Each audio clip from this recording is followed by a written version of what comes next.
안녕하세요. 크립토TV입니다. 한 헤지펀드 설립자가 이제는 알트코인에 투자하지 말라면서 한국인들의 심기를 불편하게 했었는데 무슨 이유인지 알아보겠습니다. 만약에 알트코인이 폭락하고 있을 때요, 한 똑똑한 친구가 와서 여러 가지 현란하고 명확한 이유들을 대면서 알트코인 위험하니까 투자하지 말라면 보통 사람들의 반응은 어떨까요? 아마도 큰 공감대를 얻지 않을까 싶습니다. 이거는 비단 코인 문제가 아니라 주식이나 부동산도 굉장히 폭락하고 재미없을 때 투자하지 말라고 하면 당연히 공감을 하겠죠. 그리고 반대로 최근에 뭐 엔비디아다 AI 주식들 날라가잖아요. 이러고 있을 때 그런 것 뭐 대세가 될 것이라 하면서 매수를 추천한다면 그 역시 큰 공감을 얻지 않을까 생각이 드는데요. 보통 다수가 가는 길에 함정이 있다. 이게 오늘의 결론인데, 자, 그럼 알트코인 얘기를 좀 해보겠습니다. 알트코인 투자하지 말라는 한 헤지펀드 CEO가 나타났어요. 지금 시대가 바뀌었다. 예전처럼 비트코인 올랐다가 이더리움 그 뒤에 올랐다가 다시 알트코인 그 뒤에 오르는 이 순서대로 가는 상승 이제는 없을 것이다 라고 굉장히 고통이 알트코인이 극에 달했던 6월 16일자로 해서 이런 기사가 나왔던 것 같아요. 그래서 그 주인공은 레커 캐피탈이라는 퀸 톰슨 헤지펀드 설립자인데요. 참고로 헤지펀드는 이 하이에나라고 하죠. 돈 되는 건 다 한다. 그 표현이 딱 맞고요. 근데 그 말엔 어떤 게 숨어 있냐면요. 돈 되는 건 다 하기 때문에 다 만물 박사입니다. 매크로, 뭐 거시경제, 분석, 지표 정말 뭐 박사들이고 천재들이거든요. 굉장히 똑똑한 친구들이다. 그래서 더욱 설득력이 있을 것이다. 감안을 하고 들어주시면 좋을 것 같습니다. 자, 현재 알트코인 투자하지 말라고 조언을 했다.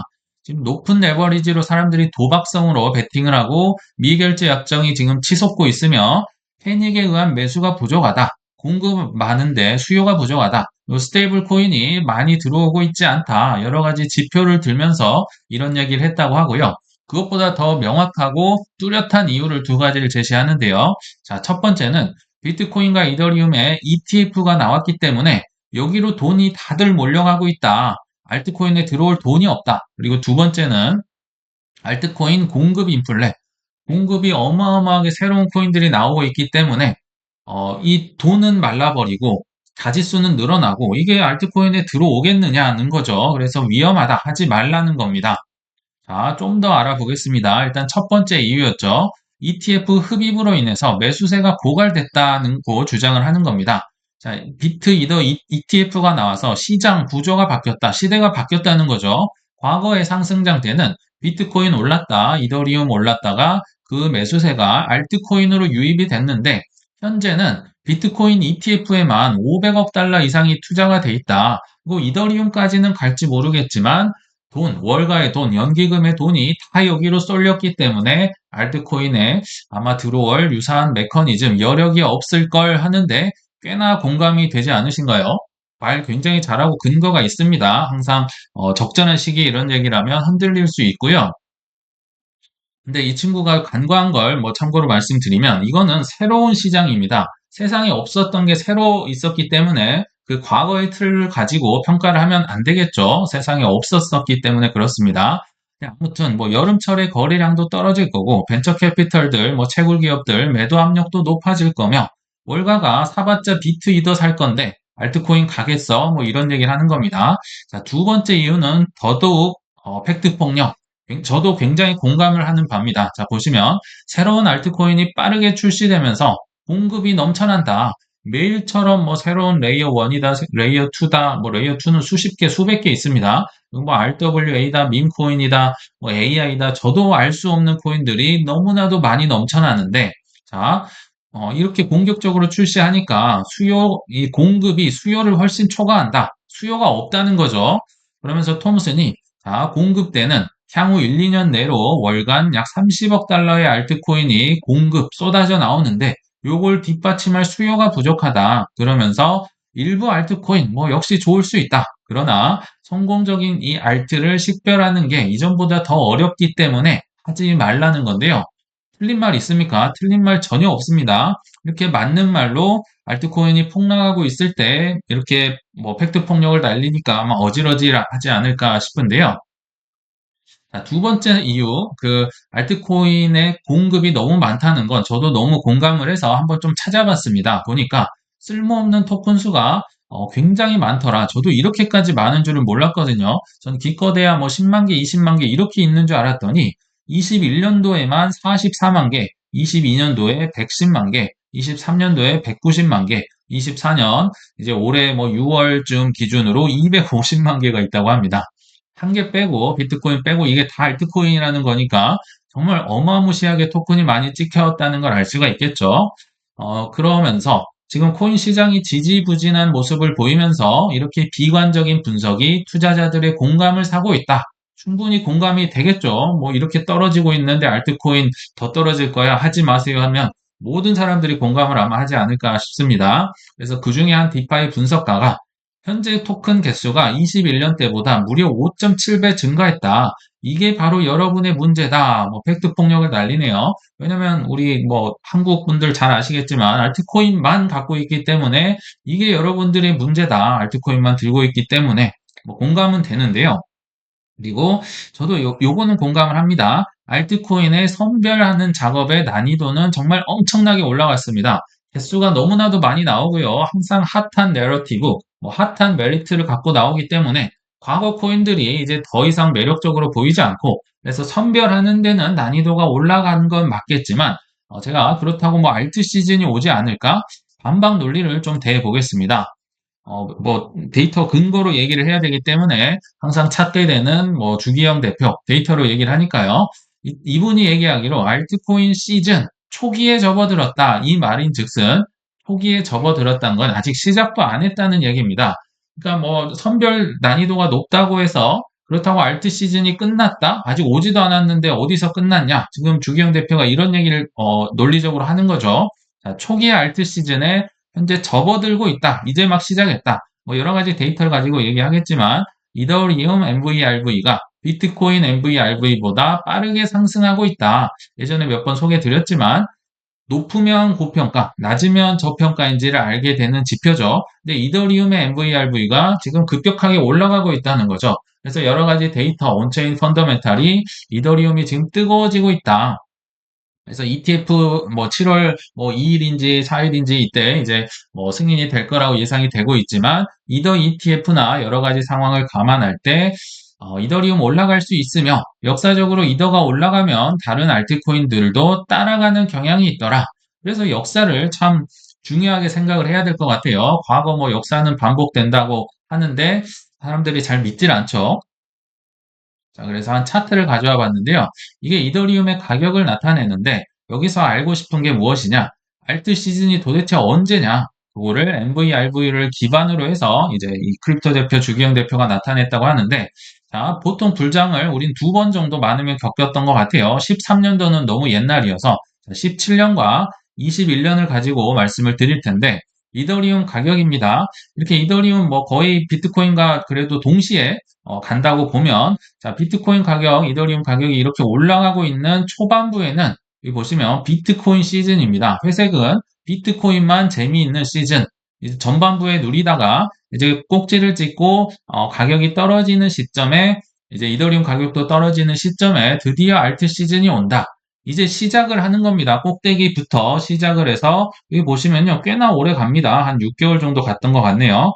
그리고 21년도로 오면 여기는 피크가 두 번 있었었죠. 그래서 이더리움 가격이 쭉쭉쭉쭉 올라가다가 떨어질 때, 주로 꼭대기 근처에서 떨어질 때 알트코인 시즌이 오더라.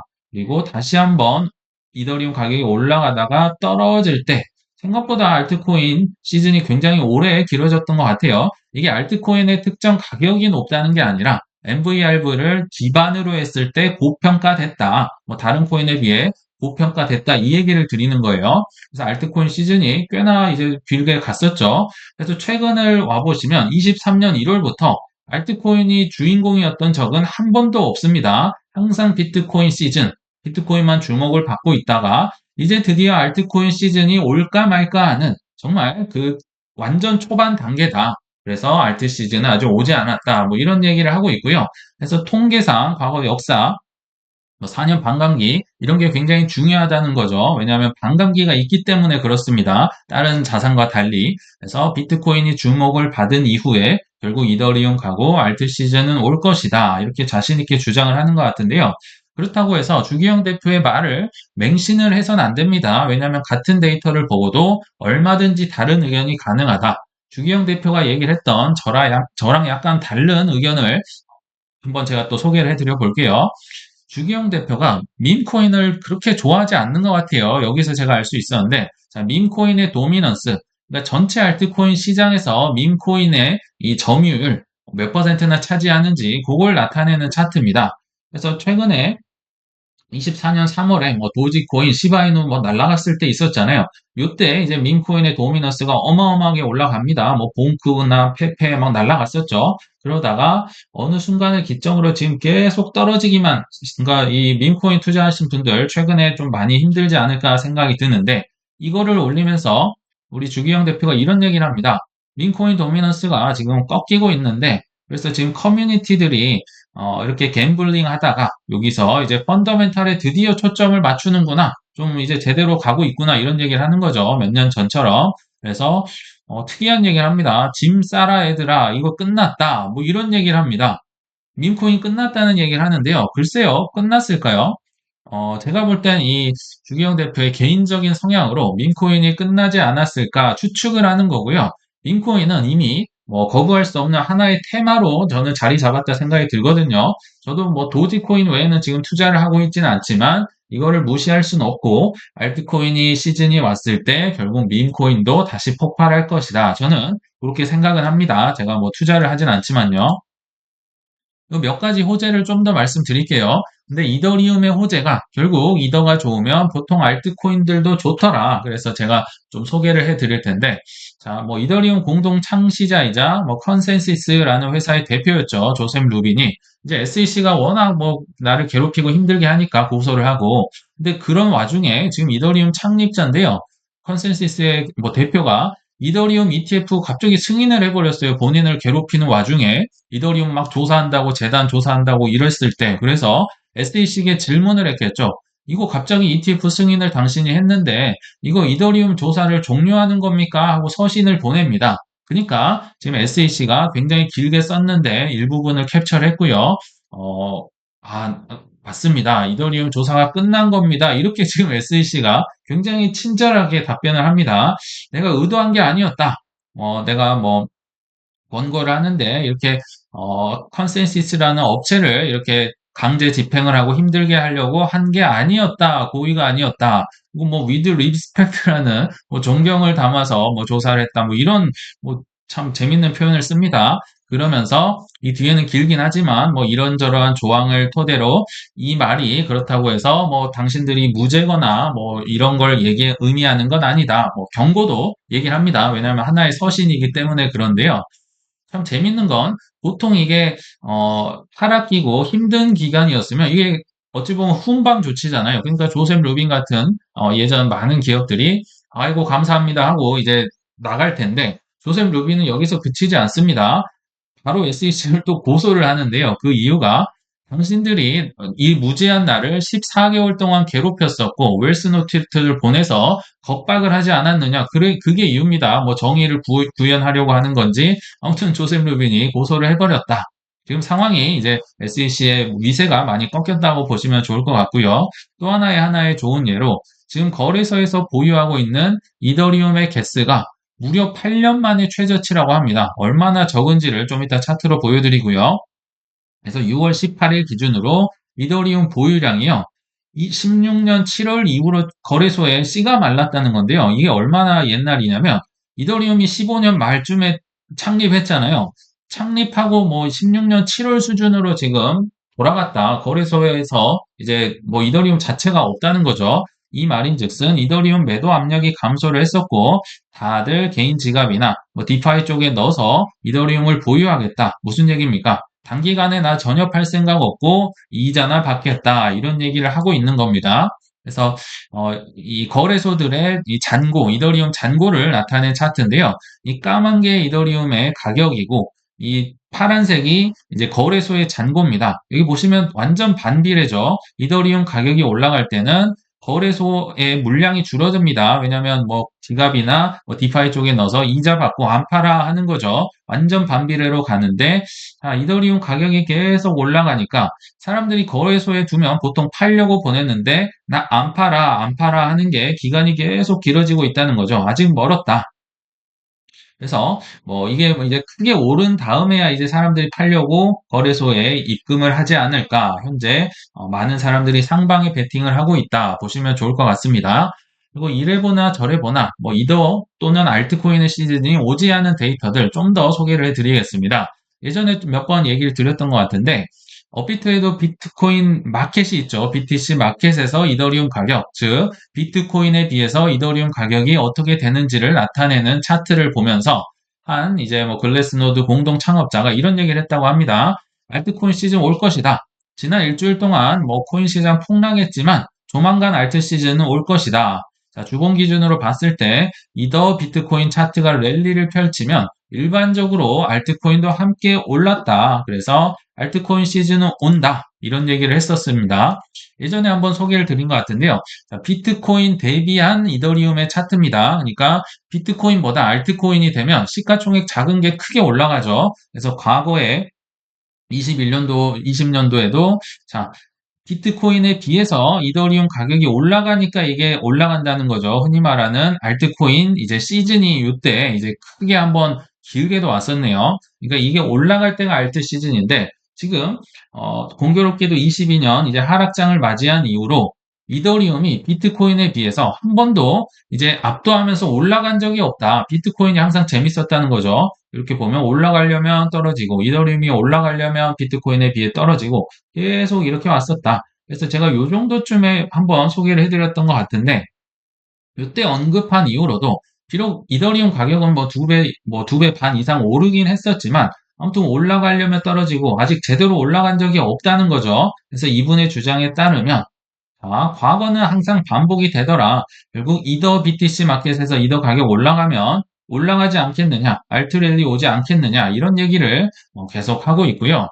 몇 개 마지막으로 하나 데이터만 더 말씀드리면 알트 시즌 오지 않은 이유입니다. 자, 비트코인의 도미넌스가 21년 4월 이후 최고치를 기록했다. 우리 요때 아마 이 영상 보고 계신 분들 절반 이상이 이때 들어오셨을 거라 생각이 듭니다.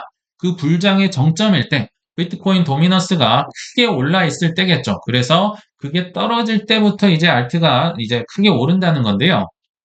한번 생각을 해보세요. 비트코인 도미넌스가 불장 직전 수준으로 지금 굉장히 높습니다. 비트코인만 주인공이고 이 친구만 엄청 뚱뚱해져 있다는 거죠. 그럼 향후에 이 도미넌스가 이렇게나 많이 올라왔는데 더 오른다고 보는 게 좋을까요? 아니면 떨어진다, 장기적으로 꺾인다고 생각하는 게 좋을까요? 당연히 하락하겠죠. 그래서 지금 21년 4월 이후 지금 최고 수준인 비트코인만 뚱뚱해진 상태인데 이제 그 뚱뚱해진 걸 알트코인이 더 뚱뚱해지면서 비트코인의 뚱뚱이가 이 도미넌스가 줄어들 것이다. 이렇게 보는 게 일반적이다고 저는 생각을 합니다. 그리고 예전에 몇 번 소개해드렸던 코수염 이 아저씨가 또 이런 얘기를 합니다. 도미넌스 차트를 보면 당신들 여전히 알트코인 일어날지 의심하고 있겠지만 흔들리지 않았으면 좋겠다. 시간이 좀 걸릴 거야. 그래서 나는 최근에 판매하는 것이 아니라 양질의 알트코인을 추가했다. 하면서 이런 차트를 또 보여줍니다. 역사는 반복된다. 4년 반감기가 있다. 이런 걸 믿는 분들은 자, 알트코인 시즌 17년에 뭐 김치 프리미엄 50% 정말 광란이었었죠. 자, 비트코인 도미넌스가요. 이렇게 위에서 막 최고점을 찍다가 떨어질 때 알트코인이 지금 9% 오른다는 거죠. 이때 어마어마한 알트 시즌이 왔었고 자, 알트코인에 비해 비트코인의 도미넌스가 올라간다. 이때는 재미가 없는 하락기였다는 거죠. 그러다가 20년, 그러니까 21년도에도 올랐지만 20년도에도 디파이 썸머라고 해서 알트코인 시즌이 온 적이 있습니다. 이렇게 또 비트코인 도미넌스가 떨어졌다. 알트가 올라갔다는 거죠. 그렇다가 다시 올랐다가 한번 또 떨어지는 요게 이제 21년도 뭐 4월과 이게 굉장히 생각보다 길게 갑니다. 21년 내내 거의 알트 시즌이었다고 봐도 좋을 만큼 4월에 한 번 있었고 10월에 한 번 있었죠. 그러다가 22년부터 이제 도미넌스가 바닥에서 서서히 계속 정말 오랫동안 길었던 것 같습니다. 비트코인만 주인공이었다가 이제 제가 마음대로 그렸는데요. 이게 계속 이렇게 올라간다고 보는 게 맞을지 아니면 빨간색처럼 떨어진다고 보는 게 맞을지 뭐 각자의 판단이겠지만 상식적으로 역사는 반복되면 이렇게 떨어지겠죠. 그래서 제가 여름부터입니다. 여름에 막 불장이 터지고 막 최고점이 아니라 여름부터 서서히 도미넌스가 꺾여갈 것이다. 이게 그냥 상식적으로 생각할 때 어렵지 않은 내용 같아요. 그래서 특히 알트코인의 경우 저점 매수를 계속 하다가 그리고 인내심이 있는 분들이 결국 고점 매도를 할 것이다. 여기 보시면요. 제가 대충 그리긴 했지만 이게 뭐 거의 1년 이상 가거든요. 그래서 이 거의 정점 때, 이 마지막 구간에 정말 알트코인의 불꽃이 뭐 2주에서 3주 터진다고 했었잖아요. 결국 그래서 24년 말에도 좀 오를 수 있겠지만 25년까지도 바라보는 이유가 요겁니다. 적어도 이 정도는 움직이겠죠. 그래서 좀 인내심을 가졌으면 좋겠다는 생각에 여러 가지 데이터를 보여드렸고요. 자, 그래서 결론에 왔습니다. 음, 만약 당신이 코인 부자가 되신다면 저는 주위에서 유일한 한 명이 되지 않을까 이런 생각이 들었습니다. 자, 며칠 전에 알트코인이 많이 떨어졌을 때 봤던 댓글 하나가 인상이 깊어서 소개를 해드리면요. 제 오전반 형이 포기하면 안 되는 9가지 이유 영상을 올렸을 때 어떤 분이요. 분위기 봐가면서 적당히 하자는 식의 내용이 기억이 납니다. 아마도 99명이 지금 힘들어 죽겠는데 이상한 한 명이 나중에 오를 테니까 뭐 버티거라 뭐 또는 더 사라고 했으니 아마 심기가 좀 불편하지 않았을까 생각되는데요. 한때 저도 매사에 잘 안 될 거라고 현실적인 이유를 나열하면서 시니컬하게 비판만 했던 헛똑똑이였을 때가 있었습니다. 특히나 떨어질 때 끝났다는 이유를 몇 개 얘기를 하면 많은 사람들의 공감을 얻었겠죠. 그러나 정작 돈은 조용히 홀로 행동했던 한 명에서 두 명, 그들이 벌었다는 걸 저는 나중에 깨달았습니다. 이제는 99명의 분위기에 휩쓸리지 마시고 그들을 향해 아니라고 할 수 있는 실력과 행동을 직접 보여주시길 바라면서 이만 물러가겠습니다. 시청 감사합니다.